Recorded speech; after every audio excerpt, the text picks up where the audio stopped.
Assalamualaikum warahmatullahi wabarakatuh. Ketemu lagi dengan saya di channel Sino Ngisi Waktu. Apa kabar kamu semua? Semoga sehat selalu, rezeki lancar, dan tetap semangat. Kisah kali ini akan menceritakan sahabat Nabi yang bernama Sa'id bin Zaid radhiyallahu an.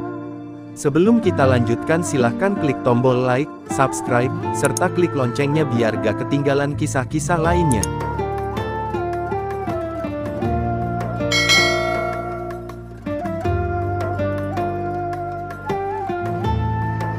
Sa'id bin Zaid al-Adawi radhiyallahu an merupakan kelompok sahabat yang memeluk Islam pada masa-masa awal, sehingga ia termasuk dalam kelompok as-sabiqunal awwalun. Ia memeluk Islam bersama istrinya, Fatimah binti Khattab, adik dari Umar bin Khattab. Sejak masa remajanya di masa jahiliyah, ia tidak pernah mengikuti perbuatan-perbuatan yang umumnya dilakukan oleh kaum Quraisy, seperti menyembah berhala, bermain judi, minum minuman keras, main wanita dan perbuatan nista lainnya. Sikap dan pandangan hidupnya ini ternyata diwarisi dari ayahnya, Zaid bin Amru bin Naufal. Sejak lama Zaid bin Amru telah meyakini kebenaran agama Ibrahim, tetapi tidak mengikuti agama Yahudi dan Nasrani yang menurutnya telah jauh menyimpang dari agama Ibrahim. Ia tidak segan mencela cara-cara peribadatan dan perbuatan jahiliyah dari kaum Quraisy tanpa rasa takut sedikitpun. Ia pernah bersandar di dinding Ka'bah ketika kaum Quraisy sedang melakukan ritual-ritual penyembahannya, dan ia berkata, "Wahai kaum Quraisy, apakah tidak ada di antara kalian yang menganut agama Ibrahim selain aku?" Zaid bin Amru juga sangat aktif menentang kebiasaan kaum Quraisy mengubur hidup-hidup anak perempuannya, karena dianggap sebagai aib, seperti yang pernah dilakukan Umar bin Khattab di masa jahiliyahnya. Ia selalu menawarkan diri untuk mengasuh anak perempuan tersebut. Ia juga selalu menolak memakan daging sembelihan yang tidak disebutkan nama Allah saat penyembelihannya, dan juga penyembelihan untuk berhala-berhala. Seakan-akan ia memperoleh ilham, ia pernah berkata kepada sahabat dan kerabatnya, "Aku sedang menunggu seorang nabi dari keturunan Ismail, hanya saja, rasanya aku tidak akan sempat melihatnya, tetapi saya beriman kepadanya dan meyakini kebenarannya." Zaid bin Amru sempat bertemu dan bergaul dengan Nabi Muhammad SAW sebelum beliau dikukuhkan sebagai Nabi dan Rasul. Sosok pemuda ini, yakni Nabi Muhammad SAW, sangat mengagumkan bagi dirinya. Di samping akhlaknya yang mulia, pemuda ini juga mempunyai pandangan yang sama dengan dirinya tentang kebiasaan dan ritual jahiliyah kaum Quraisy. Tetapi Zaid meninggal ketika kaum Quraisy sedang memperbaiki Ka'bah, yakni ketika Nabi SAW berusia 35 tahun. Dengan didikan seperti itulah Sa'id bin Zaid tumbuh dewasa, maka tak heran ketika Nabi SAW menyampaikan risalahnya, ia dan istrinya langsung menyambut seruan beliau. Tak ada ketakutan dan kekhawatiran walau saat itu kaum Quraisy melancarkan siksaan yang tak terperikan kepada para pemeluk Islam, termasuk Umar bin Khattab, kakak iparnya sendiri yang merupakan jagoan duel di pasar Uqats. Hanya saja ia masih menyembunyikan keislamannya dan istrinya. Sampai suatu ketika Umar yang bertemperamen keras itu mengetahuinya juga. Ketika itu Sa'id dan istrinya sedang mendapatkan pengajaran Al-Quran dari sahabat Khabbab bin Arats, tiba-tiba terdengar ketukan, atau mungkin lebih tepat gedoran di pintu rumahnya. Ketika ditanyakan siapa yang mengetuk tersebut, terdengar jawaban yang garang, "Umar." Suasana khusyuk dalam pengajaran Al-Quran tersebut menjadi kacau. Khabbab segera bersembunyi sambil terus berdoa memohon pertolongan Allah untuk mereka. Sa'id dan istrinya menuju pintu sambil menyembunyikan lembaran-lembaran mushaf di balik bajunya. Begitu pintu dibuka oleh Sa'id, Umar melontarkan pernyataan keras dengan sorot mata menakutkan, "Benarkan desas-desus yang kudengar, bahwa kalian telah murtad?" Sebelum kejadian itu, sebenarnya Umar telah membulatkan tekad untuk membunuh Nabi SAW. Kemarahannya telah memuncak karena kaum Quraisy jadi terpecah belah, mengalami kekacauan dan kegelisahan. Penyebab kesemuanya itu adalah dakwah Islamiyah yang disampaikan Nabi SAW. Dalam pemikiran Umar, jika ia menyingkirkan, membunuh beliau, tentulah kaum Quraisy kembali tenang seperti semula. Tetapi di tengah perjalanan, ia bertemu dengan Nuaim bin Abdullah yang memberitahukan kalau adiknya, Fatimah dan suaminya telah memeluk Islam. Nuaim menyarankan agar ia mengurus kerabatnya sendiri saja, sebelum mencampuri urusan orang lain. Karena itu, tak heran jika kemarahan Umar itu tertumpah kepada keluarga adiknya ini. Sebenarnya Said melihat bahaya yang tampak dari sorot mata Umar. Tetapi keimanan yang telah merasuk seolah memberikan tambahan kekuatan yang terkira. Bukannya menolak tuduhan, ia justru berkata, "Wahai Umar, bagaimana pendapat Anda jika kebenaran itu ternyata berada di pihak mereka?" Mendengar jawaban itu, Umar langsung menerkam Said, memutar kepalanya kemudian membantingnya ke tanah. Setelah itu Umar menduduki dada Said. Sepertinya Umar ingin memberikan pukulan pamungkas untuk Said, seperti kalau ia mengakhiri perlawanan musuhnya ketika sedang berduel di pasar Ukats.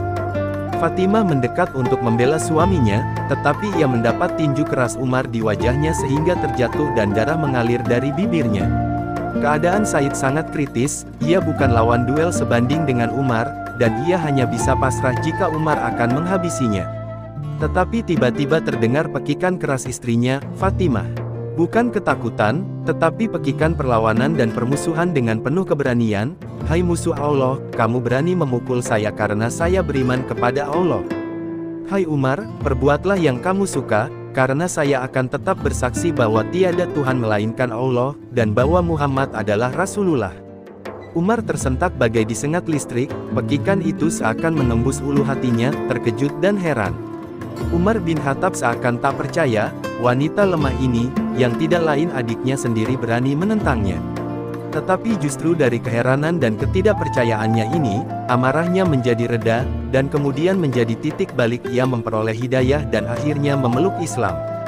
Sebagaimana sahabat-sahabat yang memeluk Islam pada masa awal, Said bin Zaid merupakan sosok yang banyak menghabiskan waktunya untuk beribadah, seorang alim yang sangat zuhud. Hampir tidak pernah tertinggal dalam berbagai pertempuran dalam menegakkan panji-panji keimanan. Ia tidak mengikuti perang Badar, karena saat itu ia ditugaskan Nabi Shallallahu Alaihi Wasallam untuk tugas mata-mata ke Syam bersama Talha bin Ubaidillah. Tetapi beliau menetapkannya sebagai Ahlul Badr dan memberikan bagian ganimah dari perang Badar, walau secara fisik tidak terjun dalam pertempuran tersebut. Ada 7 sahabat lainnya seperti Said, tidak mengikuti perang Badar, tetapi Nabi Shallallahu Alaihi Wasallam menetapkannya sebagai Ahlul Badar. Said juga termasuk dalam kelompok 10 sahabat yang dijamin oleh Nabi Shallallahu Alaihi Wasallam akan masuk surga dalam masa hidupnya. 9 sahabat lainnya adalah 4 sahabat Khulafaur Rasyidin, Abdurrahman bin Auf, Sa'd bin Abi Waqqas, Zubair bin Awam, Talha bin Ubaidillah dan Abu Ubaidah bin Jarrah Erham.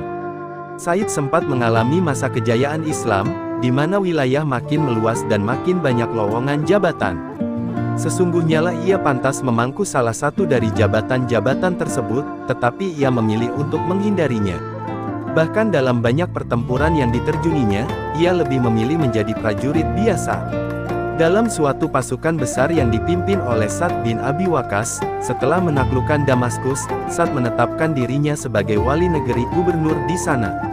Tetapi Said bin Zaid meminta dengan sangat kepada komandannya itu untuk memilih orang lain memegang jabatan tersebut, dan mengizinkannya untuk menjadi prajurit biasa di bawah kepemimpinannya.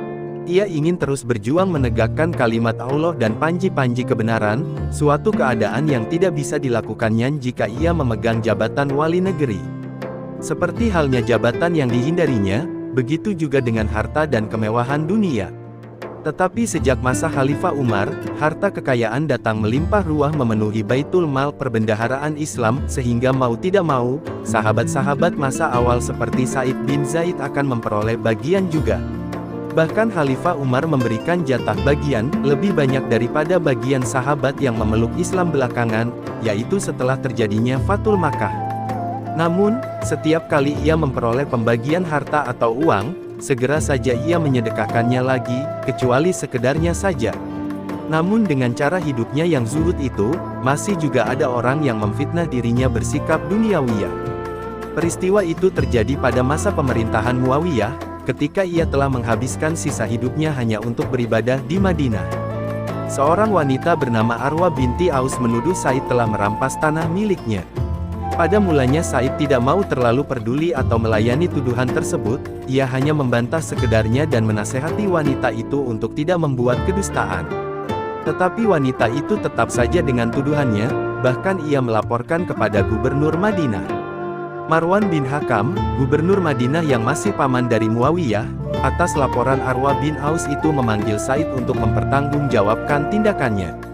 Setelah menghadap, Said membantah tuduhan itu. Ia berkata, "Apakah mungkin aku menzalimi wanita ini, yakni merampas tanahnya, sedangkan aku mendengar sendiri Rasulullah Shallallahu Alaihi Wasallam bersabda, barang siapa yang menzalimi seseorang dengan sejengkal tanah, maka Allah akan melilitnya dengan 7 lingkaran bumi pada hari kiamat kelak."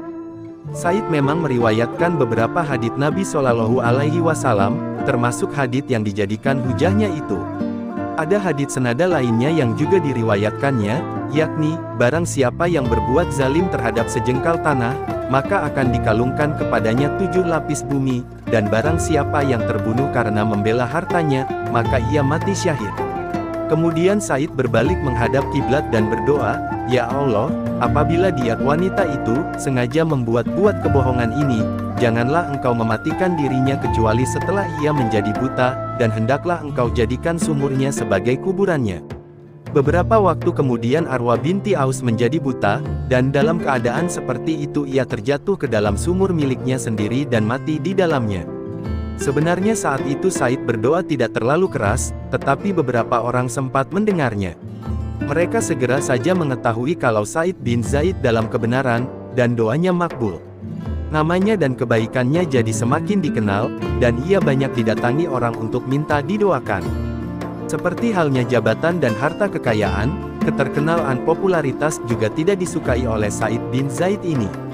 Walaupun ia sebagai sahabat as-sabiqunal awalin, selalu berjuang dan berjihad di jalan Allah setiap kali ada kesempatan, dan menghabiskan waktu dengan ibadah ketika sedang menggantungkan pedang, bahkan telah dijamin masuk surga oleh Rasulullah SAW ketika masih hidup bersama hanya 9 sahabat lainnya, tetapi ia tidak terlalu menonjol dan terkenal dibanding sahabat-sahabat lainnya yang memeluk Islam belakangan, seperti misalnya Khalid bin Walid, Amr bin Ash, Salman Al-Farisi dan lain-lainnya. Hal ini terjadi karena ia memang lebih suka menyembunyikan diri, lebih asyik menyendiri dalam ibadah bersama Allah, walau secara lahiriah ia berada di antara banyak sahabat lainnya. Setelah peristiwa dengan Arwa bin Aus dan banyak orang yang mendatangi dirinya, Said merasa tidak nyaman. Apalagi kehidupan kaum muslimin saat itu, walau tinggal di Madinah, tetapi makin banyak saja yang mengagung-agungkan kemewahan dunia. Jejak kehidupan Nabi Shallallahu Alaihi Wasallam dan para sahabat masa awal, baik dari kalangan muhajirin ataupun ansar, yang selalu sederhana dan zuhud terhadap dunia sedikit demi sedikit mulai memudar. Karena itu Said pindah ke daerah pedalaman, yakni di Akik, dan ia wafat di sana pada tahun 50 atau 51 Hijriah. Tetapi jenazahnya dibawa pulang ke Madinah oleh Sa'd bin Abi Waqqas dan Abdullah bin Umar, keponakannya sendiri, kemudian dimakamkan di Baqi, di antara beberapa sahabat Rasulullah Shallallahu Alaihi Wasallam lainnya. Cerita pun selesai. Semoga dapat bermanfaat dan terima kasih karena sudah menonton. Jangan lupa like dan subscribe channel ini serta klik loncengnya biar tidak ketinggalan kisah sahabat lainnya.